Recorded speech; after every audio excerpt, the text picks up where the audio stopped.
പറ്റുന്നില്ല, നിർഭയനായി ജീവിക്കാൻ പറ്റുന്നില്ല എന്നുള്ളതാണ് ഏറ്റവും വലിയ പ്രശ്നം. എന്താണ് നിർഭയത? നിർഭയത്വം അനുഭവിക്കണമെങ്കിൽ സ്വാതന്ത്ര്യം വേണം, സ്വാതന്ത്ര്യം വേണമെങ്കിൽ സ്വാഭിമാനം വേണം, സ്വാഭിമാനം വേണമെങ്കിൽ സാഹോദര്യം വേണം, അതിന് ഒരു ജനാധിപത്യം വേണം. അങ്ങനെ ഒരു ജനാധിപത്യം നമ്മുടെ രാജ്യത്തുണ്ടോ? ഇല്ലെന്ന് വേണം അനുമാനിക്കാൻ. കാരണം നമുക്കുള്ളത് ഒരു വോട്ടവകാശമാണ്, നമുക്കുള്ളത് ഒരു രാജരാഷ്ട്രീയത്തിൽ ഒരു രാജാവിനെ തിരഞ്ഞെടുക്കാനുള്ള അധികാരമാണ്. അത് ഒരു വ്യംഗ്യ ഭാഷയിൽ പറഞ്ഞാൽ നമ്മളെ തൂക്കാനുള്ള തൂക്കുകയർ വിധിക്കുന്ന ഒരാരാചാരെ തിരഞ്ഞെടുക്കാനുള്ള അവകാശം മാത്രമായിട്ട് ഈ ഇന്ത്യൻ ജനാധിപത്യം പരിമിതപ്പെട്ടു പോകുന്നുണ്ട്. അതുകൊണ്ട് ഈ രാജരാഷ്ട്രീയത്തെ മാറ്റി നിർത്തിക്കൊണ്ട് നമുക്കൊരു പൗരാവകാശ അവസ്ഥ എങ്ങനെ സാധ്യമാക്കാം എന്നതാണ് പരിശോധിക്കേണ്ടത്. അതിന് ഒരു 2300 കൊല്ലത്തെ ചരിത്രം എടുത്ത് 500 കൊല്ലത്തെ ചരിത്രം എങ്കിലും പഠിക്കണം. അത് പ്ലേറ്റോയുടെ റിപ്പബ്ലിക് എങ്കിലും എടുത്തു നോക്കണം. ഇന്ന് വരെയുള്ള പഠനമെടുത്ത് പരിശോധിക്കുമ്പോൾ നമ്മൾ വിചാരിച്ചത് ഈ രാജാവ് നന്നായാൽ അതിൻ്റെ ആനുകൂല്യം കൊണ്ട് നമുക്ക് ജീവിതം ഒരുങ്ങും എന്നാണ്. ഈ ആധുനിക ബോധ്യത്തിൽ നമ്മൾ ചിന്തിക്കുന്നത് രാജരാഷ്ട്രീയ വ്യവസ്ഥയിൽ നിന്നുകൊണ്ട് നമുക്കൊരു സാമൂഹ്യ മാറ്റം ഉണ്ടാവുകയില്ല. ഇതുവരെയുള്ള അവസ്ഥയിൽ ഭരിക്കുന്നവരും ഭരിക്കപ്പെടുന്നവരും എന്ന ഒരു ദുര്യോഗത്തിലാണ് നമ്മൾ ജീവിച്ചു പോരുന്നത്. അതുകൊണ്ട് ഭരണകർത്താവ് പുണ്യാളനായിരുന്നാൽ കൊള്ളാമെന്ന് നമ്മൾ ആശിക്കുകയും അവർക്ക് മാനസാന്തരം വരുത്താൻ വേണ്ടി പരിശ്രമിക്കുകയും ചെയ്യുന്ന രാഷ്ട്രീയ തന്ത്രങ്ങളും പരിശ്രമങ്ങളും മാത്രമേ നമ്മുടെ ഈ രാജ്യത്ത് നടപ്പിലാകുന്നുള്ളൂ. പ്ലേറ്റോ ചിന്തിച്ചത് ഈ രാജാവിൻ്റെ പക്ഷപാതം ഒന്ന് ഒഴിവാക്കി കിട്ടിയാൽ നന്നായിരിക്കുമെന്ന്. രാജാവിന് സ്വന്തം ഭാര്യയോട്, മക്കളോട്, സ്വന്തക്കാരോട് തോന്നുന്ന പക്ഷപാതത്വം കൊണ്ട് അനീതി നടക്കാൻ സാധ്യതയുണ്ട്. അതുകൊണ്ട് ഈ രാജാവിൻ്റെ ഈ പക്ഷപാതത്വം ഒഴിവാക്കിയെടുക്കാൻ വേണ്ടി എന്താണ് ഉപാധി എന്നതിന് വേണ്ടി അദ്ദേഹം ഒരു വേദാന്തം ചവച്ചു. അത് യോജ്യമല്ലെങ്കിൽ പോലും ആ പക്ഷപാതത്തിന് കാരണമായതിനെ ലഘൂകരിക്കാൻ വേണ്ടി പ്ലേറ്റോ കണ്ടുപിടിച്ച വണ്ടൻ തീരുമാനമാണ് കമ്മ്യൂണിസം ഓഫ് വൈഫ്സ് എന്നുള്ള നിലയ്ക്ക്. അത് പിന്നെ കമ്മ്യൂണിസ്റ്റുകൾ അതിനെ തൊട്ട് ചോടുപിടിക്കുകയൊക്കെ ചെയ്തിട്ടുണ്ട്. ആധുനിക ബോധ്യത്തിൽ കഴിഞ്ഞ 2500 കൊല്ലത്തെ അപഗ്രഥിച്ചതിൽ നിന്ന് എനിക്ക് മനസ്സിലായത് ഈ ജനാധിപത്യം ഉണ്ടെന്ന് പറയുമ്പോഴും ജനാധിപത്യം ഇല്ലാതിരിക്കുന്നു. ഇപ്പോഴുള്ളത് രാജരാഷ്ട്രീയ സിസ്റ്റത്തിലാണ്. ലീഡാ ജേക്കബ് പറഞ്ഞതൊക്കെ ശരിയാണ്. ഈ രാജരാഷ്ട്രീയത്തിൻ്റെ സിസ്റ്റത്തിൽ കുറേ നിയമങ്ങളുണ്ടാക്കി വയ്ക്കുകയും അത് അനുഭവിക്കാൻ വേണ്ടി നമ്മൾ വിധിക്കപ്പെടുകയും അതിൽ നിന്ന് ഔദാര്യം മേടിക്കാൻ വേണ്ടി നമ്മൾ പരിശ്രമിക്കുകയും ചെയ്യുന്ന ഒരു ദാരുണത നിലനിർത്തിക്കൊണ്ട് സമൂഹത്തിൻ്റെ ഒരു പ്രശ്നവും പരിഹരിക്കുകയില്ല, കർഷകൻ്റെ പ്രശ്നവും പരിഹരിക്കില്ല. ഇപ്പോൾ ഇരിക്കുന്ന ഏതെങ്കിലും രാഷ്ട്രീയക്കാരിൽ നിന്നോ പ്രതിപക്ഷ നേതാവിൽ നിന്നോ ആനുകൂല്യം പറ്റി കർഷകൻ്റെ പ്രശ്നം പരിഹരിക്കാമെന്ന് ആരും വ്യാമോഹിക്കുക കൂടി ചെയ്യരുത്. അതിന് കർഷകർ തന്നെ സ്വയം ആർജിത ശക്തിയായി ഉയരേണ്ടതുണ്ട്. കർഷകർക്ക് സ്വയാർജിത ശക്തിയായി ഉയരാനുള്ള എല്ലാ സാഹചര്യവും നമുക്കുണ്ട്. പക്ഷേ നമ്മുടെ ലേസിനെസ് കൊണ്ട്, നമ്മുടെ കോൺഫിഡൻസ് ഇല്ലായ്മ കൊണ്ട് നമ്മളത് നഷ്ടപ്പെടുത്തുകയാണ്. അതുകൊണ്ട് എനിക്ക് ഒരു സന്യാസി എന്നുള്ള നിലയ്ക്ക് നിങ്ങളോട് അഭിപ്രായപ്പെടാനുള്ളത്, ആനന്ദം അനുഭവിക്കാൻ പറ്റുന്ന ഒരു മാനസികാവസ്ഥയിലേക്ക് നമ്മൾ ഔന്നത്യം കൊള്ളണം. അതിന് വേണ്ട ഏറ്റവും വലിയ പ്രധാന ഘടകം നമുക്ക് സ്വാഭിമാനമുണ്ടാക്കണം, അതിന് നിർഭയത്വം ഉണ്ടാകണമെന്നാണ്. പക്ഷേ നമ്മൾ ഭയത്തിൽ പേടിച്ചിരിക്കുക, നമ്മളെ ഭയപ്പെടുത്തുകയാണ് എല്ലാവരും. ഭരണകൂടം ഒന്നാമത്തെ ഭരണമെടുക്കുന്നു, മതകൂടങ്ങൾ രണ്ടാമത് നമ്മളെ ഭയപ്പെടുത്തുന്നു. നിർഭയനായിരിക്കാൻ നമുക്ക് പറ്റുമോ? അത് പറയുമ്പോൾ മഹാഭാരതത്തിൽ ഒരു ചോദ്യം ചോദിച്ചു ഭീഷ്മരോട്, ഒരു ശക്തി, ഒരു മനുഷ്യൻ്റെ ഏറ്റവും വലിയ ശക്തി എന്താണ് എന്ന്.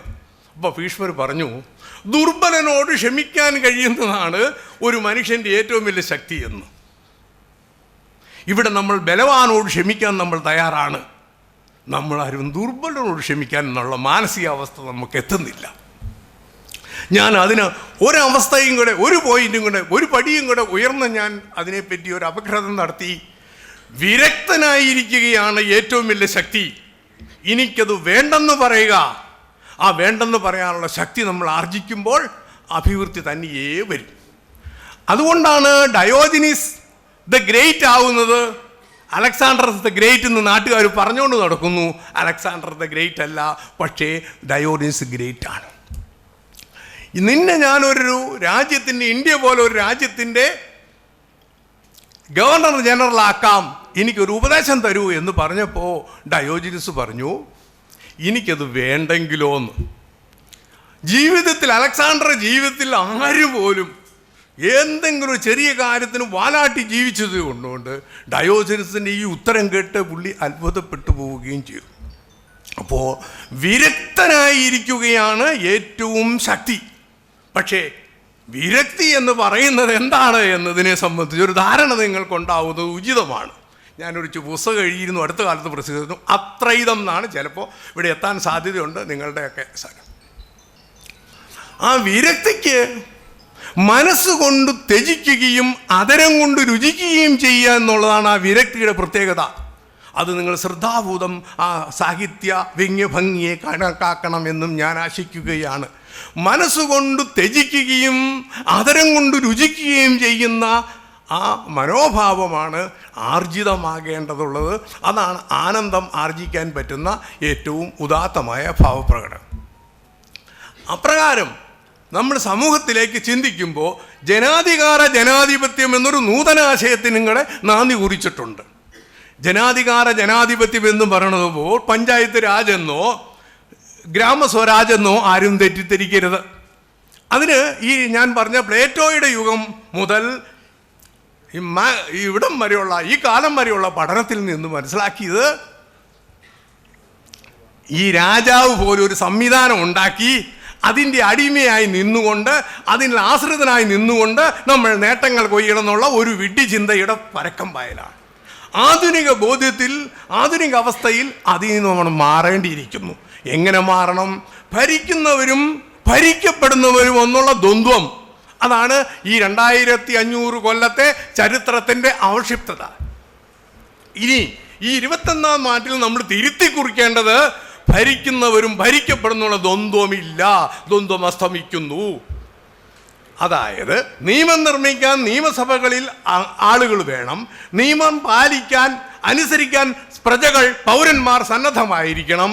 നിയമലംഘനം നടത്തിയാൽ മാത്രം ഭരണകൂടത്തിന് ഇടപെടാനുള്ള അവസരം വേണം. ഇന്ന് നമ്മുടെ ഭരണകൂടത്തിൻ്റെ ഔദാര്യം കൊണ്ട് ജീവിക്കുന്ന ജനുസുകളാണ് നമ്മൾ. മനുഷ്യന് സ്വന്തമായുള്ള ആകെ 2 അവകാശമുള്ളൂ. ഒന്ന് പെറാൻ, അല്ലെങ്കിൽ ജനിക്കാൻ. ജനിച്ചാൽ അത് നമ്മുടെ പഞ്ചായത്ത് രജിസ്റ്റർ ചെയ്യും, മരിച്ചാൽ അതും പഞ്ചായത്ത് രജിസ്റ്റർ ചെയ്യും. ജനിക്കാനും മരിക്കാനും വേണ്ടി മാത്രമേ ഈ പൗരന് അവകാശമുള്ളൂ.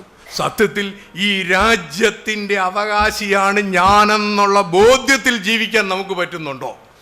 നമ്മളെ ആരും അനുവദിക്കുകയില്ല. അത് നമ്മുടെ ഈ 2500 4000 കൊല്ലത്തെ ആ രാജരാഷ്ട്രീയത്തിൻ്റെ ദുസ്ഥിതിയിൽ നിന്ന് രൂപപ്പെട്ടതാണ്.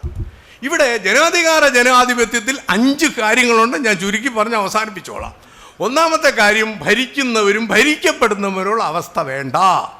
നിയമം നിർമ്മിക്കുന്നവർ വേണം, ലെജിസ്ലേറ്റീവ് വേണം. അപ്പോൾ ഒരു പ്രൊഫസർ എന്നോട് ചോദിച്ചു, സ്വാമി ഇത് ഒരു പോസിറ്റീവ് അനാർക്കി അല്ലേ എന്ന്. പോസിറ്റീവ് അനാർക്കിക്ക് പറ്റുന്ന ചിന്തകളൊക്കെ യൂറോപ്പിലുണ്ടായിട്ടുണ്ട്. പക്ഷെ ആ പോസിറ്റീവ് അനാർക്കി ചിന്തിക്കാൻ പ്രാപ്തമായ ഒരു മാനസികാവസ്ഥയിൽ, ഒരു ഔന്നത്യത്തിൽ ഭാരതം എത്തിയിട്ടില്ല. കാരണം ഇന്നും ചാതുർവർണ്ണത്തിൻ്റെ ആ വിഴുപ്പുകൾ തോളിലേറ്റി നടക്കുന്ന പ്രകൃതമാണ്. അത് ഹൈന്ദവർ മാത്രമൊന്നുമല്ല, എല്ലാ മതസ്ഥത്തിലുള്ളവർക്കും ആ ചാതുർവർണ്ണത്തിന് ദുഷിപ്പ് തോളിലേറ്റുന്നുണ്ട്. ഇപ്പോൾ നമ്മൾ എന്ത് ചെയ്യുന്നു? അപേക്ഷ കൊടുക്കണു, അനുവാദം കിട്ടുന്നു, നിഷേധിക്കണു. നിഷേധിച്ചാൽ നമ്മൾ കോടതി പോകണം. ജനാധിപത്യത്തിൽ ആ നിയമം അനുസരിച്ച് നമ്മൾ പ്രവർത്തിക്കുന്നു. നമ്മൾ നിയമലംഘനം ചെയ്താൽ നമുക്കെതിരെ ഭരണകൂടം കോടതി പോകണം. ഇപ്പോൾ ഭരണകൂടം അനുഭവിക്കുന്ന എല്ലാ ആനുകൂല്യങ്ങളും നമുക്ക് തിരിച്ചു കിട്ടുകയാണ്. അതിൻ്റെ വിശദമായ പഠന റിപ്പോർട്ട് ഞാൻ തയ്യാറാക്കിയിട്ടുണ്ട്. എന്നാലും ചുരുക്കി പറയാണ്, ഇന്ന് നമ്മളെ നിഷേധിച്ചാൽ, നമ്മളെ ദണ്ഡിപ്പിച്ചാൽ വേണമെങ്കിൽ നിങ്ങൾ കോടതി പോകണം.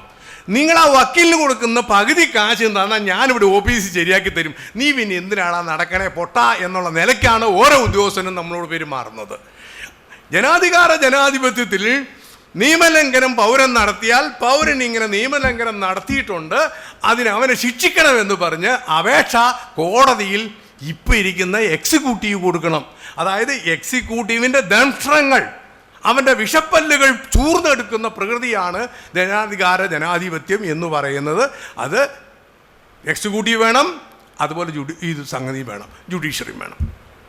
രണ്ടാമത്, പഞ്ചായത്ത് രാജ് ആക്ട് ആണെന്ന് പറഞ്ഞാലും വിരോധമൊന്നുമില്ല, അത് ഗ്രാമപഞ്ചായത്തോ മുനിസിപ്പാലിറ്റിയോ വേണം, പിന്നെ ഒരു ജില്ലാ ആസ്ഥാനവും മതി, അതിലധികം സംവിധാനങ്ങൾ വേണ്ട. അത് എങ്ങനെ വേണമെങ്കിലും ആലോചിച്ചാൽ കുഴപ്പമില്ല. പക്ഷേ പഞ്ചായത്ത് പ്രസിഡന്റിനെ തിരഞ്ഞെടുക്കാനുള്ള അധികാരം പൗരന് അനുവദിക്കണം. അതിനൊരു രാഷ്ട്രീയ പാർട്ടിയുടെ എംപ്ലോ സിംപ്ലോ ഒന്നും ആവശ്യമില്ല.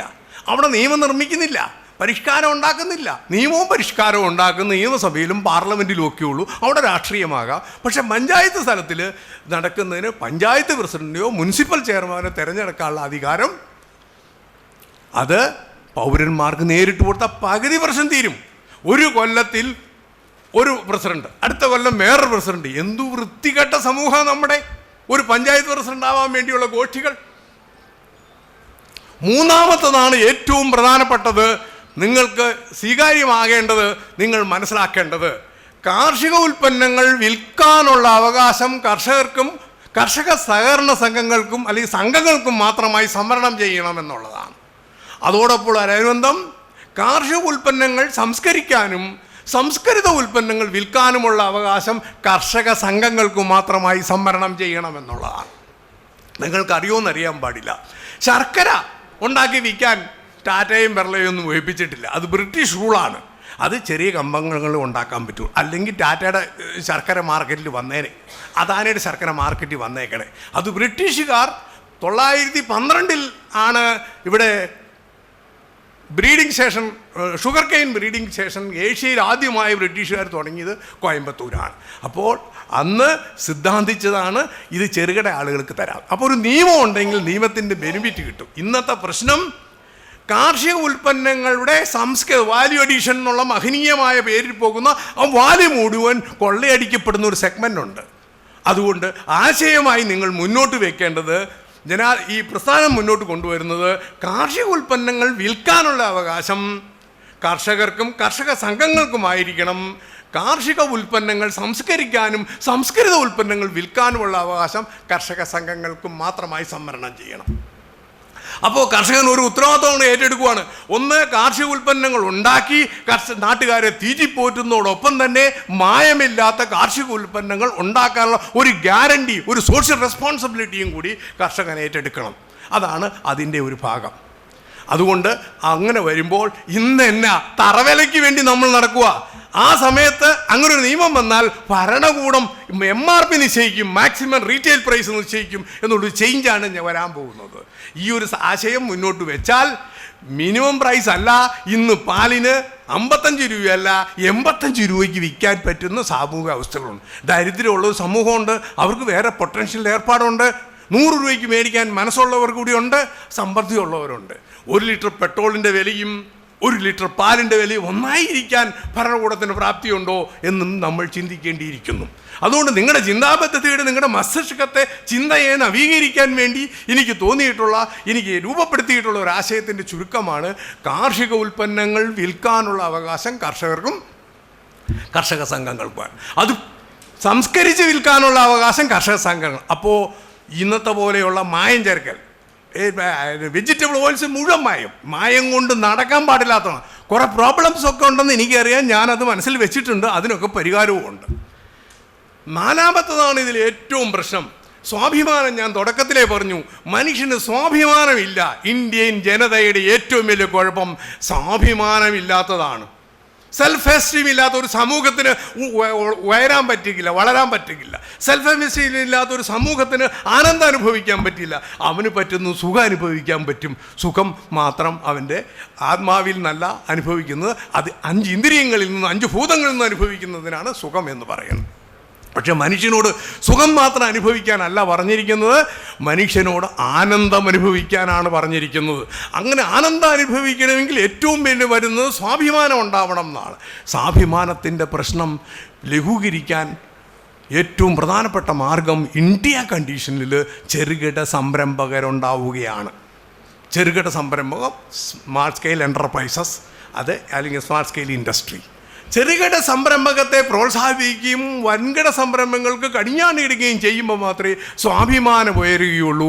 അത് കാർഷിക വൃത്തി മുഴുവൻ ചെറുകിട സംരംഭകർ എന്നുള്ള അഭിമാന ബോധത്തിലേക്ക് ഔന്നത്യം കൊള്ളേണ്ടതും കൂടെ ഉണ്ട്. അങ്ങനെ ഇരിക്കുന്ന ഒരവസ്ഥയിലാണ്.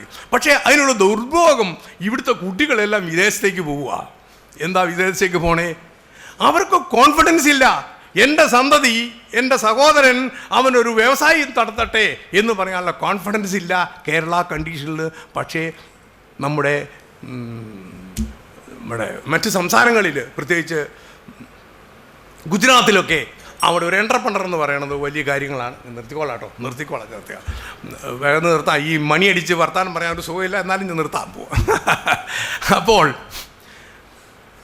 അതിന് ഇന്ത്യ ഗവൺമെൻറ്റിനോട് ഞാനൊരു ആവശ്യം ഉന്നയിച്ചു. സ്മാർട്ട് സ്കെയിൽ എൻ്റർപ്രൈസസിൻ്റെ എൻ്റർപ്രണർ സ്റ്റേക്ക് ഇൻഷുറൻസ് കൊടുക്കാൻ വേണ്ടി ഒരു ഇൻഷുറൻസിൻ്റെ ഒരു ഇത് തരണമെന്ന്. അതിന് ഇൻഷുറൻസ് റെഗുലേറ്ററി അതോറിറ്റി അത് തന്നില്ല എന്ന് പറഞ്ഞു കൊടുക്കുക. കാരണം എൻ്റർപ്രണർക്ക് ഒരു കമ്പാനിനായിരിക്കുകയും അതിൽ കഷ്ടനഷ്ടം വന്നാൽ അത് വഹിക്കാൻ ഒരു ഇൻഷുറൻസ് കമ്പനി ഉണ്ടായിരിക്കുകയും ചെയ്യുകയാണെങ്കിൽ ഈ എൻ്റർപ്രൈസസിൻ്റെ കുട്ടികളുടെ ഈ കൊഴിഞ്ഞുപോക്ക് പരാക്രമങ്ങളെല്ലാം മാറും. പക്ഷെ ഭരണകൂടത്തിന് അതിനൊരു വിശാലതയില്ല. ഭരണകൂടത്തിനോടൊന്നും ചോദിച്ചില്ല. പക്ഷേ ഒരു NOC ഇതുവരെ തന്നിട്ടില്ല. അതാ ഇനി ഒറ്റ കാര്യം കൂടിയുള്ളൂ. ചെറുകിട ഈ രാജ്യത്തിന് ഈ ജനാധിപത്യം വരുമ്പോൾ നമുക്ക് സംഭവിക്കാൻ ഇടയുള്ളത്, കൈക്കൂലി വേണ്ടെന്ന് വയ്ക്കാം, കൈക്കൂലി അപ്പാടെ നിർത്താം. പക്ഷേ നിൽക്കാൻ പിന്നെയും ബാധ്യതയുണ്ട്. കോൺട്രാക്റ്റുകളിലും പ്രോജക്റ്റുകളിലും ഒക്കെ കുറേ കാശുകളൊക്കെ നമുക്ക് അടിച്ചു മാറ്റാൻ സൗകര്യങ്ങൾ സമൂഹത്തിലുണ്ട്. അതിന് പരമാവധി ചെറുകിട സംരംഭകരെ, ചെറുകിട എൻ്റർപ്രൈസസിനെ ആ നിർമ്മാണ ഘട്ടത്തിൽ ഭാഗവാക്കാക്കണം. ഇപ്പോൾ ഇവിടെ നാഷണൽ ഹൈവേ ഒക്കെ 10,000 കോടിയുടെയും 100,000 കോടിയുടെയും നാഷണൽ ഹൈവേ ഒക്കെ പണിയുന്നുണ്ട്. യഥാർത്ഥത്തിൽ ഡയറക്റ്റ് ഒരു കോൺട്രാക്റ്റും ഒരു മലയാളിക്ക് കിട്ടിയിട്ടില്ല. ഒന്നും അല്ലെങ്കിൽ ബോംബെക്കാരനായിരിക്കും, അല്ലെങ്കിൽ ഡൽഹിക്കാരനായിരിക്കും. അതിൻ്റെ സബ് കോൺട്രാക്ട്, വീണ്ടും സബ് കോൺട്രാക്ട്, അതിൻ്റെ സബ് കോൺട്രാക്റ്റാണ്. അതൊക്കെ ഏകദേശം 3/1 കോസ്റ്റ് തീരുന്നത്. 2 ഭാഗം വെട്ടി വിഴുങ്ങാൻ അവസരങ്ങളുണ്ടാവും. അതുകൊണ്ട് ജനാധിപത്യത്തെ ആശയത്തിൻ്റെ അവസാന ഘടകം, 5ാം ഘടകം എന്ന് പറയുന്നത്, ഈ നിർമ്മാണ വ്യവസായങ്ങളെല്ലാം ചെറുകിട സംരംഭകർക്ക് നൽകണം എന്നാണ്. ഇത്രയാണ് ജനാധിപത്യം എന്നുള്ള ആശയം. അതുകൊണ്ട് നിങ്ങളുടെ ചിന്താപദ്ധതികളിൽ ഇതൊക്കെ ഉപയോഗിക്കണം. ഇതൊക്കെ നടപ്പാക്കാൻ ഒരു വിഷമവും ഇല്ല എന്നും കൂടി ഞാൻ കൂട്ടിച്ചേർക്കുകയാണ്. നടക്കാൻ വിഷമമുള്ളത് നിങ്ങളിലൊരു ഭയം നിങ്ങളുടെ മനസ്സിലുള്ളത് കൊണ്ടാണ്. അത് നിങ്ങൾ ആ ഭയത്തെ ദൂരീകരിക്കാനുള്ള മാർഗങ്ങളും സന്നാഹങ്ങളും ഒരുക്കിയിട്ടുണ്ട്. അതും വേണ്ടി വന്നാൽ നിങ്ങൾക്ക് ഞാൻ വിശദീകരിച്ച് തരാൻ കഴിയുമെന്നാണ്. പിന്നീട് എനിക്ക് അഭിപ്രായം കൊണ്ട് അധികപ്പെട്ടാണ് ഞാൻ ഒരു കാര്യം കൂടെ പറഞ്ഞ് അവസാനിച്ചേക്കാം. അങ്ങനെ അവിടെ ഒരു പബ്ലിക്കേഷൻ ഇല്ലേ, സോവനീറിൽ ഞാൻ രൂപപ്പെടുത്തിയിട്ടുണ്ട്. ഭരണകൂടത്തോട് യാചിച്ച് ഇവിടുത്തെ കർഷകൻ്റെ പ്രശ്നം പരിഹരിക്കുകയില്ല. അതുപോലെ തന്നെ ഈ കുടിയേറ്റ കർഷകൻ അല്ലെങ്കിൽ വനാതിർത്തിയോട് ചേർന്നുള്ള കർഷകത്തിൻ്റെ പ്രശ്നം പരിഹരിക്കുകയില്ല. അതിന് ഒരു സെക്ഷൻ 8 കമ്പനി കോൺസ്റ്റിറ്റ്യൂട്ട് ചെയ്താൽ മതിയാവും. അത് ആ വനാതിർത്തി പങ്കിടുന്ന എല്ലാ പഞ്ചായത്തിലും ഉള്ള എല്ലാ പഞ്ചായത്ത് ആൾക്കാരെയും, പഞ്ചായത്ത് മെമ്പർമാരല്ല, എല്ലാ പൗരന്മാരെയും ചേർത്തുകൊണ്ട് ഒരു കേരള ഫോറസ്റ്റ് പ്രൊട്ടക്ഷൻ ട്രസ്റ്റ് എന്ന ഒരു സെക്ഷൻ 8 കമ്പനി രൂപപ്പെടുത്തുകയും ഭരണകൂടം ആ ട്രസ്റ്റിന് അധികാരപ്പെടുത്തുകയും ചെയ്താൽ ഈ പ്രശ്നങ്ങളൊക്കെ പരിഹരിക്കപ്പെടും. അതും അങ്ങനെ മാത്രമേ അത് പരിഹരിക്കപ്പെടുകയുള്ളൂ.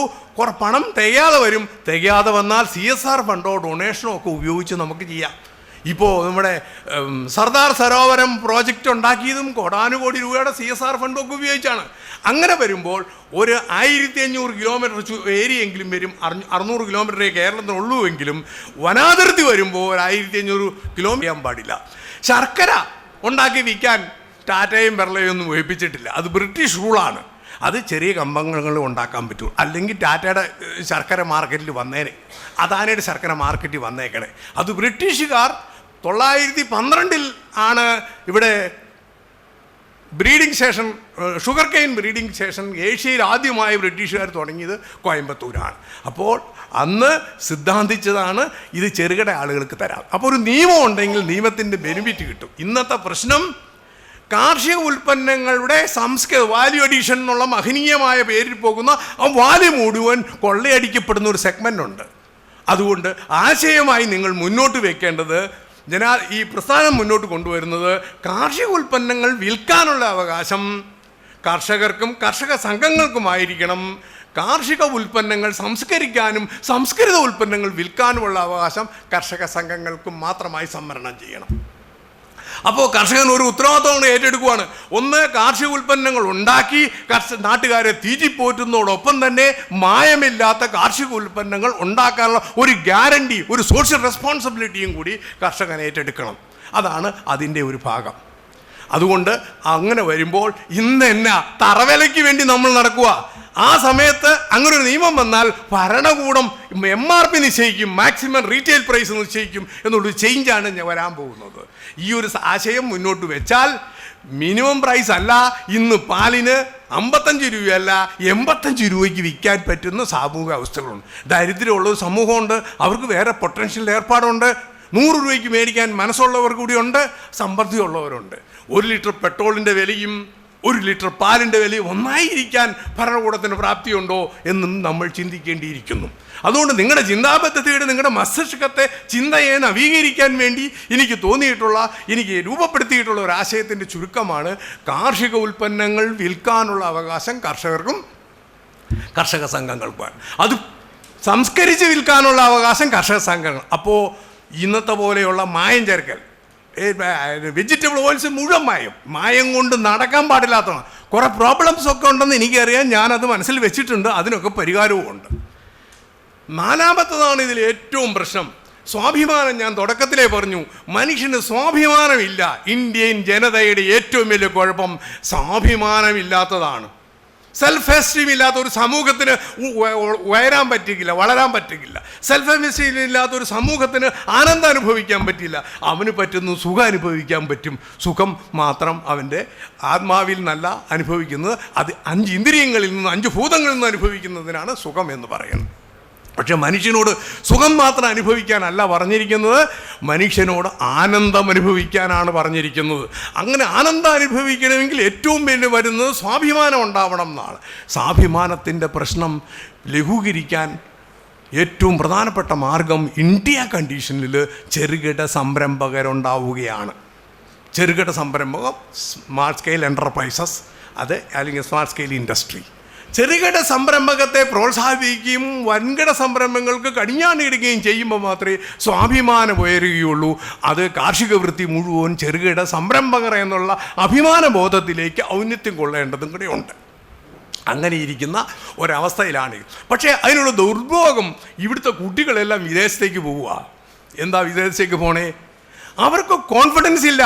എൻ്റെ സന്തതി, എൻ്റെ സഹോദരൻ അവനൊരു വ്യവസായം നടത്തട്ടെ എന്ന് പറയാനുള്ള കോൺഫിഡൻസ് ഇല്ല കേരള കണ്ടീഷനിൽ. പക്ഷേ നമ്മുടെ മറ്റ് സംസ്ഥാനങ്ങളിൽ, പ്രത്യേകിച്ച് ഗുജറാത്തിലൊക്കെ അവിടെ ഒരു എൻ്റർപ്രണർ എന്ന് പറയുന്നത് വലിയ കാര്യങ്ങളാണ്. നിർത്തിക്കോളാം. വേഗം നിർത്താം. ഈ മണിയടിച്ച് വർത്താനം പറയാൻ ഒരു സുഖമില്ല, എന്നാലും ഞാൻ നിർത്താൻ പോവാം. അപ്പോൾ അതിന് ഇന്ത്യ ഗവൺമെൻറ്റിനോട് ഞാനൊരു ആവശ്യം ഉന്നയിച്ചു. സ്മാൾ സ്കെയിൽ എൻ്റർപ്രൈസസിൻ്റെ എൻ്റർപ്രണർ സ്റ്റേക്ക് ഇൻഷുറൻസ് കൊടുക്കാൻ വേണ്ടി ഒരു ഇൻഷുറൻസിൻ്റെ ഒരു ഇത് തരണമെന്ന്. അതിന് ഇൻഷുറൻസ് റെഗുലേറ്ററി അതോറിറ്റി അത് തന്നില്ല എന്ന് പറഞ്ഞു കൊടുക്കാം. കാരണം എൻ്റർപ്രണർക്ക് ഒരു കമ്പാനിനായിരിക്കുകയും അതിൽ കഷ്ടനഷ്ടം വന്നാൽ അത് വഹിക്കാൻ ഒരു ഇൻഷുറൻസ് കമ്പനി ഉണ്ടായിരിക്കുകയും ചെയ്യുകയാണെങ്കിൽ ഈ എൻ്റർപ്രൈസസിൻ്റെ കുട്ടികളുടെ ഈ കൊഴിഞ്ഞുപോക്ക് പരാക്രമങ്ങളെല്ലാം മാറും. പക്ഷെ ഭരണകൂടത്തിന് അതിനൊരു വിശാലതയില്ല. ഭരണകൂടത്തിനോടൊന്നും ചോദിച്ചില്ല. പക്ഷേ ഒരു NOC ഇതുവരെ തന്നിട്ടില്ല. അതാ ഇനി ഒറ്റ കാര്യം കൂടിയുള്ളൂ. ചെറുകിട ഈ രാജ്യത്തിന് ഈ ജനാധിപത്യം വരുമ്പോൾ നമുക്ക് സംഭവിക്കാൻ ഇടയുള്ളത്, കൈക്കൂലി വേണ്ടെന്ന് വയ്ക്കാം, കൈക്കൂലി അപ്പാടെ നിർത്താം. പക്ഷേ നിൽക്കാൻ പിന്നെയും ബാധ്യതയുണ്ട്. കോൺട്രാക്റ്റുകളിലും പ്രോജക്റ്റുകളിലും ഒക്കെ കുറേ കാശുകളൊക്കെ നമുക്ക് അടിച്ചു മാറ്റാൻ സൗകര്യങ്ങൾ സമൂഹത്തിലുണ്ട്. അതിന് പരമാവധി ചെറുകിട സംരംഭകരെ ചെറുകിട എൻ്റർപ്രൈസസിനെ ആ നിർമ്മാണ ഘട്ടത്തിൽ ഭാഗവാക്കാക്കണം. ഇപ്പോൾ ഇവിടെ നാഷണൽ ഹൈവേ ഒക്കെ 10,000 കോടിയുടെയും 100,000 കോടിയുടെയും നാഷണൽ ഹൈവേ ഒക്കെ പണിയുന്നുണ്ട്. യഥാർത്ഥത്തിൽ ഡയറക്റ്റ് ഒരു കോൺട്രാക്റ്റും ഒരു മലയാളിക്ക് കിട്ടിയിട്ടില്ല. ഒന്നുമല്ലെങ്കിൽ ബോംബെക്കാരനായിരിക്കും, അല്ലെങ്കിൽ ഡൽഹിക്കാരനായിരിക്കും. അതിൻ്റെ സബ് കോൺട്രാക്ട്, വീണ്ടും സബ് കോൺട്രാക്ട്, അതിൻ്റെ സബ് കോൺട്രാക്റ്റാണ്. അതൊക്കെ ഏകദേശം 3/1 കോസ്റ്റ് തീരുന്നത്. 2 ഭാഗം വെട്ടി വിഴുങ്ങാൻ അവസരങ്ങളുണ്ടാവും. അതുകൊണ്ട് ജനാധിപത്യത്തെ ആശയത്തിൻ്റെ അവസാന ഘടകം, 5ാം ഘടകം എന്ന് പറയുന്നത് ഈ നിർമ്മാണ വ്യവസ്ഥകളെല്ലാം ചെറുകിട സംരംഭകർക്ക് നൽകണം എന്നാണ്. ഇത്രയാണ് ജനാധിപത്യം എന്നുള്ള ആശയം. അതുകൊണ്ട് നിങ്ങളുടെ ചിന്താപദ്ധതികളിൽ ഇതൊക്കെ ഉപയോഗിക്കണം. ഇതൊക്കെ നടപ്പാക്കാൻ ഒരു വിഷമവും ഇല്ല എന്നും കൂടി ഞാൻ കൂട്ടിച്ചേർക്കുകയാണ്. നടക്കാൻ വിഷമമുള്ളത് നിങ്ങളിലൊരു ഭയം നിങ്ങളുടെ മനസ്സിലുള്ളത് കൊണ്ടാണ്. അത് നിങ്ങൾ ആ ഭയത്തെ ദൂരീകരിക്കാനുള്ള മാർഗങ്ങളും സന്നാഹങ്ങളും ഒരുക്കിയിട്ടുണ്ട്. അതും വേണ്ടി വന്നാൽ നിങ്ങൾക്ക് ഞാൻ വിശദീകരിച്ച് തരാൻ കഴിയുമെന്നാണ്. പിന്നീട് എനിക്ക് അഭിപ്രായം കൊണ്ട് അധികപ്പെട്ടാണ് ഞാൻ ഒരു കാര്യം കൂടെ പറഞ്ഞ് അവസാനിച്ചേക്കാം. അങ്ങനെ അവിടെ ഒരു പബ്ലിക്കേഷൻ ഇല്ലേ, സോവിനിയർ ആ സോവിനിയറിൽ ഞാൻ രൂപപ്പെടുത്തിയിട്ടുണ്ട്. ഭരണകൂടത്തോട് യാചിച്ച് ഇവിടുത്തെ കർഷകൻ്റെ പ്രശ്നം പരിഹരിക്കുകയില്ല. അതുപോലെ തന്നെ ഈ കുടിയേറ്റ കർഷകൻ അല്ലെങ്കിൽ വനാതിർത്തിയോട് ചേർന്നുള്ള കർഷകത്തിൻ്റെ പ്രശ്നം പരിഹരിക്കുകയില്ല. അതിന് ഒരു സെക്ഷൻ 80 കമ്പനി കോൺസ്റ്റിറ്റ്യൂട്ട് ചെയ്താൽ മതിയാവും. അത് ആ വനാതിർത്തി പങ്കിടുന്ന എല്ലാ പഞ്ചായത്തിലും ഉള്ള എല്ലാ പഞ്ചായത്ത് ആൾക്കാരെയും, പഞ്ചായത്ത് മെമ്പർമാരല്ല, എല്ലാ പൗരന്മാരെയും ചേർത്തുകൊണ്ട് ഒരു കേരള ഫോറസ്റ്റ് പ്രൊട്ടക്ഷൻ ട്രസ്റ്റ് എന്ന ഒരു സെക്ഷൻ 80 കമ്പനി രൂപപ്പെടുത്തുകയും ഭരണകൂടം ആ ട്രസ്റ്റിന് അധികാരപ്പെടുത്തുകയും ചെയ്താൽ ഈ പ്രശ്നങ്ങളൊക്കെ പരിഹരിക്കപ്പെടും. അതും അങ്ങനെ മാത്രമേ അത് പരിഹരിക്കപ്പെടുകയുള്ളൂ. കുറേ പണം തികയാതെ വന്നാൽ CSR ഫണ്ടോ ഡൊണേഷനോ ഒക്കെ ഉപയോഗിച്ച് നമുക്ക് ചെയ്യാം. ഇപ്പോൾ നമ്മുടെ സർദാർ സരോവരം പ്രോജക്റ്റ് ഉണ്ടാക്കിയതും കോടാനുകോടി രൂപയുടെ CSR ഫണ്ടൊക്കെ ഉപയോഗിച്ചാണ്. അങ്ങനെ വരുമ്പോൾ ഒരു 1500 കിലോമീറ്റർ ഏരിയെങ്കിലും വരും. 600 കിലോമീറ്ററേ കേരളത്തിനുള്ളൂ എങ്കിലും വനാതിർത്തി വരുമ്പോൾ 1500 കിലോമീറ്ററത്തേക്ക് ബെല്ലുണ്ടാവില്ല എന്ന് വിചാരിച്ചിട്ട് സംസാരിക്കാം. ജനാധിപത്യത്തെ ശാക്തീകരിക്കണം എന്നുള്ള ആശയമാണ് 2 പ്രബന്ധ അവതാരകരും ആവശ്യപ്പെട്ടത്. പക്ഷെ ഇവിടെ ജനാധിപത്യം ഉണ്ടോ എന്നതിനെ പറ്റി ഒരാലോചന നടത്തുന്നത് നല്ലതാണ്. ഇവിടെ ആകെ ഒരു വോട്ടവകാശമുണ്ട്. അതുകൊണ്ട് രാജാവിനെ നമ്മൾ തിരഞ്ഞെടുക്കുന്നുണ്ട്. ഒരു പ്രയോഗമുണ്ട്, പൗരന്മാർ യാചകരായാൽ അധികാരി തസ്കരനാകും, അഥവാ തസ്കരന് മാത്രമേ അധികാരം നിലനിർത്താൻ പറ്റുകയുള്ളൂ എന്ന കാലിക ദുസ്ഥിതി രാജ്യത്ത് സംജാതമാകും. ഇവിടെ ഇന്നിപ്പോൾ രാജ്യത്തുള്ളത് പൗരസമൂഹം യാചകബുദ്ധി ഉള്ളവരായതുകൊണ്ട് അധികാരം കൈയാളുന്നവരൊക്കെ തസ്കരന്മാരായി തന്നെയാണ് നിലനിന്നു പോകുന്നത്. തന്നേക്കാൾ അധികാരമുള്ളവരെയും തന്നേക്കാൾ ധനമുള്ളവരെയും പുരോഹിതന്മാരെയും തനിക്ക് സമന്മാരായി കണക്കാക്കാൻ കഴിയുമ്പോൾ മാത്രമേ ഒരു മനുഷ്യന് സ്വാഭിമാനമുണ്ടാവുകയുള്ളൂ. അങ്ങനെ ചിന്തിക്കാൻ പ്രാപ്തമായ മാനസിക ഔന്നത്യമുള്ള ആളുകൾ എത്രയുണ്ട് നമ്മുടെ സമൂഹത്തിൽ എന്ന് ചിന്തിക്കുന്നത്, ഓരോരുത്തരും ആത്മപരിശോധന നടത്തുന്നത് ഉചിതമെന്ന് ഞാൻ കരുതുകയാണ്. തന്നേക്കാൾ അധികാരമുള്ളവരുടെ മുമ്പിൽ വാലാട്ടാതെ, തന്നേക്കാൾ ധനമുള്ളവരുടെ മുമ്പിൽ വാലാട്ടാതെ, പുരോഹിതൻ്റെ മുമ്പിൽ വാലാട്ടാതെ, തനിക്ക് സമനായി അവരെ കണക്കാക്കാനുള്ള ആ ഒരു ബാക്ക് ബോൺ ഉള്ള സമൂഹം നമുക്കുണ്ടാവും. അതോടൊപ്പം തന്നെ വിജ്ഞനായ വ്യക്തികളോട്, വിജ്ഞനായ സമൂഹത്തോട് നമുക്ക് ഒരു കുലീന ഭാവവും മനസ്സിലുണ്ടാകാൻ നിലയിൽ നമ്മൾ വളരുന്നുണ്ടോ?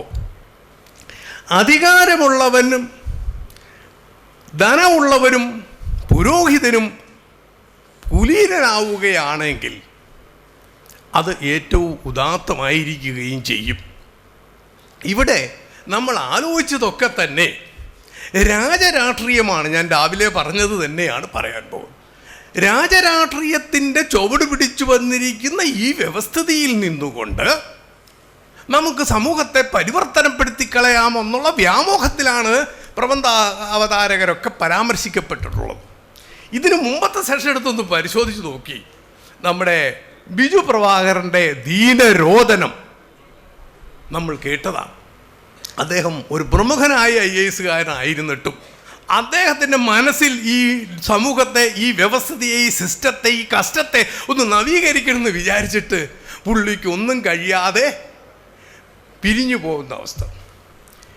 ഇവിടെ നമ്മുടെ ജോസ് കെ മാണി പറയുന്നു, മറ്റ് MP മാരും ഒക്കെ പറഞ്ഞു, ഈ മന്ത്രിമാരെയൊക്കെ കണ്ടു, പാർലമെൻറ്റിൽ പ്രമേയം അവതരിപ്പിച്ചു, ഒന്നും ഞങ്ങളെ പരിഗണിക്കണമെന്ന്.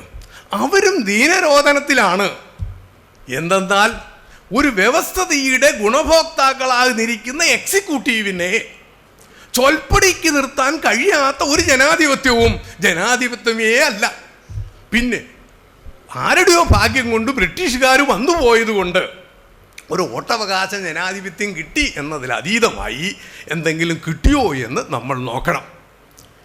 ഇവിടെ സമൂഹത്തെ നവീകരിക്കുന്നതിന് അല്ലെങ്കിൽ പരിവർത്തനപ്പെടുത്തുന്നതിന് ഇതുകൂടാതെ ഒരു സംഭവവുമില്ല. ഏതുകൂടാതെ? രാവിലെ പറഞ്ഞത് തന്നെ, 2500 കൊല്ലമായി ഈ സമൂഹത്തെ ഒന്ന് നന്നാക്കണമെന്ന് വിചാരിച്ച് പലരും, ഹെഗലും മാർക്സും ഒക്കെ ഒരുപാട് മെനക്കെട്ടു. അവരൊക്കെ പറഞ്ഞത് ഈ രാജാവ്, ഈ സിസ്റ്റം, മിനിസ്റ്റർ, ഇവർ, അതായത് എക്സിക്യൂട്ടീവ് ഒന്ന് നന്നായാൽ കൊള്ളാമെന്ന. ഇനിയും നന്നായിട്ടില്ല. എക്സിക്യൂട്ടീവ് നന്നാവണമെന്ന് നമ്മൾ പ്രാർത്ഥിക്കുകയാണ്. ഇതിനകത്ത് സംസാരത്തിൽ മുഴുവൻ വന്നത് നല്ല ഒരു പഞ്ചായത്ത് മെമ്പർ ഉണ്ടായാൽ കൊള്ളാം, നല്ല ഒരു പഞ്ചായത്ത് പ്രസിഡന്റ് ഉണ്ടായാൽ കൊള്ളാം, നല്ലൊരു വില്ലേജ് ഓഫീസർ ഉണ്ടായാൽ കൊള്ളാം വേണ്ടി നമ്മൾ പ്രാർത്ഥിക്കുകയാണ്. അതൊരിക്കലും പ്രാക്ടിക്കൽ അല്ല. കാരണം പൗരബോധമുള്ള വ്യക്തികൾക്ക്, പ്രവർത്തിക്കാൻ ഓജസ്സുള്ള വ്യക്തികൾക്ക് നവീകരിക്കപ്പെടേണ്ടി വരും. അത് ഞാൻ ഉദ്ദേശിച്ചത് APLകാരെയാണ്. ഈ ലോകത്തെ വളർച്ചയിലേക്ക് നയിക്കണമെങ്കിൽ APLകാർ വിചാരിക്കണം. BPLകാരെ തള്ളിക്കളയണമെന്നൊന്നുമല്ല ഞാൻ പറഞ്ഞത്. APL, അതുകൊണ്ടാണ് ചെറുകിട സംരംഭകൻ മാത്രമാണ് ലോകത്തെ ഉന്നതിയിലേക്ക് നയിക്കാൻ കഴിയുകയുള്ളൂ. ഒരു ടൈനി ഇൻഡസ്ട്രിയലിസ്റ്റ് അല്ലെങ്കിൽ മൈക്രോ ഇൻഡസ്ട്രിയലിസ്റ്റ് ആ പട്ടികയിൽ വരികയില്ല. സ്മാൾ സ്കെയിൽ ഇൻഡസ്ട്രിയലിസ്റ്റ് അല്ലെങ്കിൽ സ്മാൾ സ്കെയിൽ എൻ്റർപ്രണറാണ് ആ പട്ടികയിൽ വരുന്നത്. മീഡിയം സ്കെയിലോ ലാർജ് സ്കെയിലോ ഒന്നും ആ നിലയിൽ വരികയില്ല. അപ്പോൾ സമൂഹത്തെ നവീകരിക്കണമെങ്കിൽ സ്മാൾ സ്കെയിൽ എൻ്റർപ്രണേഴ്സും ഉണ്ടാവണം. അങ്ങനെ വളർച്ചയുടെ ഭാഗത്തിൽ ഉണ്ടാകുമ്പോൾ മാത്രമാണ് ലോകം നവീകരിക്കപ്പെടുകയുള്ളൂ. ആ വളർച്ചയ്ക്ക് തടസ്സം നിൽക്കുന്നതാണ് ഈ എക്സിക്യൂട്ടീവ്സ് ടോട്ടലി. ഇനി ഒരു കാര്യം കൂടി രാവിലെ പറഞ്ഞതിൻ്റെ അടുത്തൊന്ന് വിട്ടുവന്നു. അത് പ്രവർത്തിക്കുന്നതിന് മെൻറ്ററും എൻ്റർപ്രണറും കൂടി ഒരു അഫിഡവിറ്റ് തയ്യാറാക്കി ഭരണകൂടത്തിൻ്റെ വെബ്സൈറ്റിൽ അപ്ലോഡ് ചെയ്താൽ മതി. എളുപ്പം മനസ്സിലാകാനുള്ള പദ്ധതി ഒരു കെട്ടിട നിർമ്മാണമാണ്. ഇപ്പോൾ പഞ്ചായത്തിൽ കെട്ടിടം നിർമ്മിക്കണമെങ്കിൽ വേണ്ട, ഒരു കിണർ കുഴിക്കുന്നതിന്, ഒരു മതിൽ കെട്ടുന്നതിന് പഞ്ചായത്ത് സെക്രട്ടറി അനുവാദം വേണം. എന്തൊരു ദുര്യോഗം! വല്ലാത്ത ദുര്യോഗമാണ്. ഈ ജനാധിപത്യം വരുമ്പോൾ പിന്നെ കുഴപ്പമായി. ജനാധിപത്യം വരുമ്പോൾ അങ്ങോട്ടല്ലേ, സോറി ജനാധിപത്യം വരുമ്പോൾ അവിടെ അപേക്ഷകനും മെൻറ്ററും കൂടി ഒപ്പിട്ട് ഒരു കടലാസ് അല്ലെങ്കിൽ ഒരു ഇത് അപ്ലോഡ് ചെയ്താൽ മതി. ആ മെൻറ്റർ എന്ന് പറയുന്നത് ഇവിടുത്തെ അസിസ്റ്റന്റുമാരൊന്നുമല്ല. M.Tech, ഒരു സിവിൽ എഞ്ചിനീയറിങ്ങിനാണ് M.Tech കഴിഞ്ഞ ഒരു ഓർഗനൈസേഷൻ ആയിരിക്കും മെൻറ്റർ. ആ മെൻറ്റർ ഈ നിയമങ്ങളെല്ലാം പഠിച്ചവരായിരിക്കും. അവരെ അലോക്കേറ്റ് ചെയ്തിട്ടുണ്ടാവും. ആ മെൻറ്ററും കക്ഷിയും കൂടി ഒപ്പിട്ട് ഞാൻ ഇങ്ങനൊരു ഈ റൂൾ അനുസരിച്ച്, ഈ റെഗുലേഷൻ അനുസരിച്ച് ഒരു പ്രസ്ഥാനം തുടങ്ങാൻ പോകാതെന്ന് വെബ്സൈറ്റിൽ ഡിക്ലെയർ ചെയ്താൽ നമുക്ക് നമ്മുടെ കർമ്മവുമായിട്ട് മുന്നോട്ട് പോകാം. അതിൽ തെറ്റുണ്ടെങ്കിൽ പഞ്ചായത്തും ബാക്കി ആൾക്കാരും ആ തെറ്റ് ചൂണ്ടിക്കാണിച്ച് ഒരു ജുഡീഷ്യൽ പ്രോസസ്സിന് വിധേയമാക്കണം. എന്നിട്ട് ജുഡീഷ്യറി പറയണം തെറ്റാണ്, അത് പണിഷബിൾ ആണെന്ന്. ഈ ജുഡീഷ്യറിയുടെ ഒരു പ്രോസസ്സ് ഇല്ലാതെ നമ്മളോട് തന്നെ പഞ്ചായത്ത് സെക്രട്ടറി ചെന്ന് വന്ന് നോക്കിയേച്ച് പറയുകയാണ് ഇത് തെറ്റാന്ന് പറഞ്ഞാൽ അത് അംഗീകരിക്കാൻ പറ്റിയില്ല. കാരണം UP-യിലൊക്കെ വീട് പൊളിച്ചങ്ങ് കളയും. അസ്ഥിവാരം കൂടെ മാന്തി പള്ളയെ കളഞ്ഞിട്ട് കോടതിയോട് പറയും അവർ നിയമവിരുദ്ധമായിട്ടാണ് കെട്ടിടം പണിതേക്കണേ. അസ്ഥിവാരം മാന്തി കഴിഞ്ഞിട്ട് പിന്നെ നിയമമനുസരിച്ചാണോ നിയമവിരുദ്ധമായിട്ടാണോ നിർമ്മാണം നടത്തിയെന്ന് നമുക്ക് നിശ്ചയിക്കാൻ നിവൃത്തിയില്ല. ജുഡീഷ്യറി അത്ര മെച്ചമല്ലെങ്കിലും കുറേ മെച്ചമാണ്. ജുഡീഷ്യറിയെ നവീകരിക്കുന്നതിന് കുറേ പദ്ധതികളുമുണ്ട്. എങ്കിലും ഒരു ജുഡീഷ്യൽ പ്രോസസ്സിങ്ങിന് വിധേയമാക്കി മാത്രമേ നമ്മുടെ ജനാധിപത്യം കൊണ്ടുപോകാൻ പറ്റുകയുള്ളൂ. അങ്ങനെ പോകുമ്പോൾ ഇന്ന് നമ്മളെ ശിക്ഷിച്ചിട്ട് അല്ലെങ്കിൽ നമ്മളോട് തോന്നിവാസം ചെയ്തിട്ട് നമ്മുടെ അവകാശത്തിന് ദംശനം നടത്തിയിട്ട് നമ്മളോട് പറയുകയാണ് നീ വേണം ഈ കോടതിയിൽ പൊക്കോളാൻ. ജനാധിപത്യത്തിൻ്റെ പ്രോസസ്സിനകത്ത് നമ്മൾ തെറ്റ് കാണിച്ചാൽ ഈ എക്സിക്യൂട്ടീവ്സ് പരാതിയായിട്ട് കോടതിയെ സമീപിക്കണം. ഇപ്പോൾ കോടതിയുടെ നെഗ്ലജൻസിൻ്റെ എല്ലാ ബെനിഫിറ്റും എടുക്കുന്നത് ഈ ഭരണകൂടമാണ്. അപ്പോൾ നെഗ്ലജൻസ് വന്നാൽ ആ നെഗ്ലജൻസിൻ്റെ ബെനിഫിറ്റ് നമുക്ക് പൗരന്മാർക്ക് കിട്ടും. ഇവിടെ കഴിഞ്ഞ ദിവസം ശ്രദ്ധിച്ചിരുന്നു, ചാലക്കുടിയിൽ 62 കൊല്ലം ജീവിച്ചുകൊണ്ടിരുന്ന ഒരു വീട്ടിൽ ഒരു നോട്ടീസ് അങ്ങ് പതിപ്പിച്ചു. അവർ കല്യാണമോ ഏതാണ്ട് കുടുംബം ഉണ്ടായിരുന്നു. 24 മണിക്കൂറും നിങ്ങൾ സ്ഥലം വിട്ട് പൊക്കോളണം, ഇത് ഫോറസ്റ്റ് ലാൻഡിൽ കിടക്കുന്ന സ്ഥലമാണ്. ജനാധിപത്യത്തിൽ ആ പവർ അവർക്ക് ഉണ്ടാവില്ല. അവരുടെ വിഷപ്പല്ലിങ് അഴിച്ച് ഊരിയെടുക്കും. അങ്ങനെ ഊരിയെടുത്ത് മാത്രമേ ഇവിടെ പരിഷ്കരിക്കാൻ പറ്റുകയുള്ളൂ. പക്ഷേ നമുക്ക് നിയമം വേണം, വ്യവസ്ഥിതി വേണം. അനാർക്കി പറ്റത്തില്ല. അത് പോസിറ്റീവ് അനാർക്കി ആയാലും നെഗറ്റീവ് അനാർക്കി ആയാലും ഇന്ത്യൻ കണ്ടീഷനിൽ സ്വീകാര്യമല്ല. അങ്ങനെ ഇരിക്കുമ്പോൾ നിയമനിർമ്മാണ സഭകൾ, ഒരു കാര്യം നിങ്ങൾ ശ്രദ്ധിച്ചോ എന്ന് എനിക്കറിയില്ല, നിയമം മാത്രമേ നിയമനിർമ്മാണ സഭകളിൽ, അതായത് നമ്മുടെ പാർലമെൻറ്റിലും നിയമസഭയിലും പാസ്സാക്കുന്നുള്ളൂ. സർവ്വ കോംപ്ലിക്കേഷൻസ് ഉണ്ടാക്കുന്നതും ഈ ചട്ടമാ, റൂൾസ്. 50 പേജേ നിയമമുള്ളൂവെങ്കിൽ 500-1000 പേജും വരും ചട്ടങ്ങൾ. അതുകൊണ്ട് ചട്ടവും നിയമവും നിയമനിർമ്മാണ സഭകളിൽ പാസ്സാക്കണം. അതാണ് ജനാധിപത്യത്തിൻ്റെ ഏറ്റവും പ്രജ്വലമായ ചിന്ത. അത് 21 ദിവസം, ഒരു കോഴിമുട്ട വിരിയുന്ന ദിവസമെങ്കിലും വേണം നിയമവും ചട്ടവും പാസ്സാക്കിയെടുക്കാൻ. പോക്കറ്റിൽ കൊണ്ടുവന്നൊരു മടക്കിയ കടലാസിഞ്ഞ് കൊണ്ടുവന്ന് ഇത് നിയമമാണെന്ന് വായിക്കുകയും എല്ലാവരും കൈയടിച്ചു എന്ന് പറയുന്ന vulgarity, irrespective of the people, പൗരനെ ബഹുമാനമില്ലാത്ത നിയമനിർമ്മാണ സഭകളോ പാർലമെൻറ്റോ നമുക്ക് അനുവദനീയമല്ല. ഏറ്റവും പ്രാധാന്യം നിയമനിർമ്മാണ സഭകൾക്കും പാർലമെൻറ്റിനും കൊടുക്കണം. അപ്പോൾ നിയമം വെബ്സൈറ്റിൽ അപ്ലോഡ് ചെയ്യണം. അതിൻ്റെ കരട് 15 ദിവസം മുമ്പ്, 15 ദിവസം കഴിഞ്ഞ് അത് MLA-മാരോ MP-മാരോ അത് ചർച്ച ചെയ്യണം. ചർച്ച ചെയ്ത് 7 ദിവസത്തിനാകും നിയമം. അപ്പോൾ ഒരു നിയമം പാസ്സാക്കാൻ ഒരു മിനിമം നാച്ചുറൽ റൂള് ഫോളോ ചെയ്യണം. 21 ദിവസം എടുക്കേണ്ടി വരും. അപ്പോൾ നിയമം നിർമ്മിക്കുന്നത് നിയമനിർമ്മാണ സഭകൾ, ചട്ടം നിർമ്മിക്കുന്നത് നിയമനിർമ്മാണ സഭകൾ. ഈ ചട്ടമനുസരിച്ചാണോ ചെയ്യുന്നത് എന്ന് നോക്കാൻ വേണ്ടി ഒരു മെൻഡർമാർ, ഓരോ മേഖലയ്ക്കും മെൻഡർമാർ. പെട്ടെന്ന് മനസ്സിലാകാൻ എളുപ്പത്തിനാണ് ഞാൻ പറഞ്ഞത്. ഒരു ബിൽഡിങ് പെട്ടെന്ന് അത് ഫിസിക്കലി മനസ്സിലാവും. വേറെ കാര്യങ്ങളാവുമ്പോൾ അത്ര എളുപ്പത്തിൽ മനസ്സിലാവില്ല. ഇവിടെ ഒരു മുറുക്കാങ്കടയ്ക്ക് ലൈസൻസ് വേണ്ടി 150 കടലാസ് വേണം.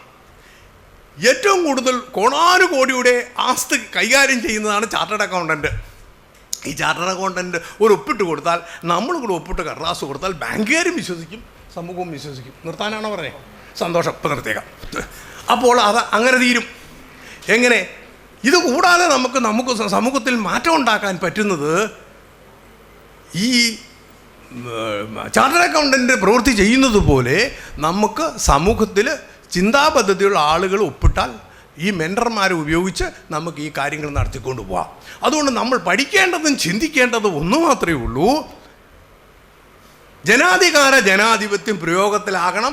അങ്ങനെ പ്രയോഗത്തിലാകാൻ പരിശ്രമിക്കുമ്പോൾ മാത്രമേ കർഷകൻ്റെ പ്രശ്നം പരിഹരിക്കുള്ളൂ. കർഷകൻ്റെ മാത്രം പ്രശ്നം പരിഹരിച്ചാൽ മതി, മറ്റു കാര്യങ്ങൾ ഇടപെടണ്ടെന്ന് പറയുമ്പോൾ ആ സമൂഹത്തിന് ശൗര്യം ഉണ്ടാവില്ല, അതിനൊരു ഓർഗനൈസേഷണൽ ബിഹേവിയർ ഉണ്ടാവില്ല, ഒരു സ്ട്രെങ്ത് ഉണ്ടാവില്ല, അതിൻ്റെ ഫണ്ട് മാനേജ്മെൻറ്റ് ഉണ്ടാവില്ല, അത് ഓർഗനൈസ് ചെയ്ത് കൊണ്ടുപോകാനും ബുദ്ധിമുട്ടായിരിക്കും. ഇത് വളരെ ആലോചനയ്ക്ക് ശേഷം ഞാൻ പറയുന്നതാണ്. ജനാധിപത്യം എന്നുള്ള ആശയത്തിൻ്റെ പിൻബലത്തിൽ രാഷ്ട്രീയം ഉദ്ദേശിക്കുന്നില്ലാത്ത സമൂഹമാണ് നമ്മൾ ഉദ്ദേശിക്കുന്നതെങ്കിൽ, നമുക്ക് അഭിവൃദ്ധി ഉണ്ടാവണമെന്നാണ് നമ്മൾ ആശിക്കുന്നതെങ്കിൽ, ലോകത്തെ മാറ്റണമെന്നാണ് നമ്മൾ ആശിക്കുന്നതെങ്കിൽ ജനാധിപത്യം തന്നെയാണ് ഉത്തമ മാതൃക. അതോടൊപ്പം തന്നെ ഒരു കാര്യം കൂടെ പറഞ്ഞ് അവസാനിപ്പിക്കാം. നമ്മൾ ആ മുന്നോട്ട് വയ്ക്കുന്ന ആശയത്തിൻ്റെ ആനുകൂല്യം ലോകത്തെല്ലാവർക്കും കിട്ടണം. ഈ ലോകത്തെല്ലാവർക്കും കിട്ടണമെന്ന് പറയുമ്പോൾ പരമാനന്ദം അനുഭവിക്കണം എന്നാണ്. പരമാനന്ദം പറഞ്ഞാൽ പരന് ആനന്ദം കൂടെ കൊടുക്കണം. സത്യത്തിൽ ഹൈന്ദവ മിത്തോളജി അനുസരിച്ച് പരമാനന്ദം ഈശ്വരനിൽ നിന്ന് ആനന്ദം അനുഭവിക്കണം എന്നുള്ള വേദാന്തമാണെങ്കിൽ സ്വാമി അതിനകത്തൊരു തിരുത്തു വരുത്തിയിട്ടുണ്ട്. പരനാനന്ദമാണ് പരന് അപരന് ആനന്ദം ഉണ്ടാക്കുന്ന കർമ്മപദ്ധതികൾ കൂടി നമ്മുടെ മനസ്സുകൊണ്ട് ആലോചിക്കുമ്പോൾ നമ്മുടെ പ്രശ്നങ്ങളും പരിഹരിക്കപ്പെടും. അതുകൊണ്ട് പരന് ആനന്ദം ഉണ്ടാക്കാനുള്ള ആലോചനയും കൂടെ ഈ കർഷക സമൂഹം ഉണ്ടാവുമ്പോൾ കർഷകൻ്റെ പ്രശ്നം പരിഹരിക്കപ്പെടുകയും ചെയ്യും എന്നുകൂടി പറഞ്ഞുകൊണ്ട് ഞാൻ ഉപസംഹരിക്കുന്നു. സന്തോഷം. Thank you very much. അടുത്തതായിട്ട് നമ്മുടെ ഗ്രൂപ്പ് തിരിക്കലാണ്. അതിനായിട്ട് ഗ്രൂപ്പുകൾ അനൗൺസ് ചെയ്യുന്നതിനും അതിന്റെ നിയന്ത്രണം ഏറ്റെടുക്കുന്നതിനുമായിട്ട് ശ്രീ ചിന്തിക്കേണ്ടത് ഒന്നു മാത്രമേ ഉള്ളൂ. ജനാധിപത്യം പ്രയോഗത്തിലാകണം. അങ്ങനെ പ്രയോഗത്തിലാകാൻ പരിശ്രമിക്കുമ്പോൾ മാത്രമേ കർഷകൻ്റെ പ്രശ്നം പരിഹരിക്കുള്ളൂ. കർഷകൻ്റെ മാത്രം പ്രശ്നം പരിഹരിച്ചാൽ മതി, മറ്റു കാര്യങ്ങൾ ഇടപെടണ്ടെന്ന് പറയുമ്പോൾ ആ സമൂഹത്തിന് ശൗര്യം ഉണ്ടാവില്ല, അതിനൊരു ഓർഗനൈസേഷണൽ ബിഹേവിയർ ഉണ്ടാവില്ല, ഒരു സ്ട്രെങ്ത് ഉണ്ടാവില്ല, അതിൻ്റെ ഫണ്ട് മാനേജ്മെൻറ്റ് ഉണ്ടാവില്ല, അത് ഓർഗനൈസ് ചെയ്ത് കൊണ്ടുപോകാനും ബുദ്ധിമുട്ടായിരിക്കും. ഇത് വളരെ ആലോചനയ്ക്ക് ശേഷം ഞാൻ പറയുന്നതാണ്.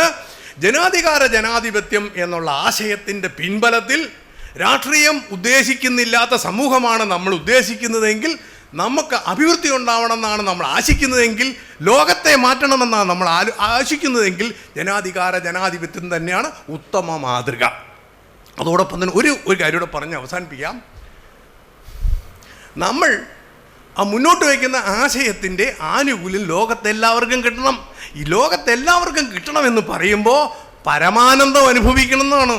പരമാനന്ദം പറഞ്ഞാൽ പരന് ആനന്ദം കൂടെ കൊടുക്കണം.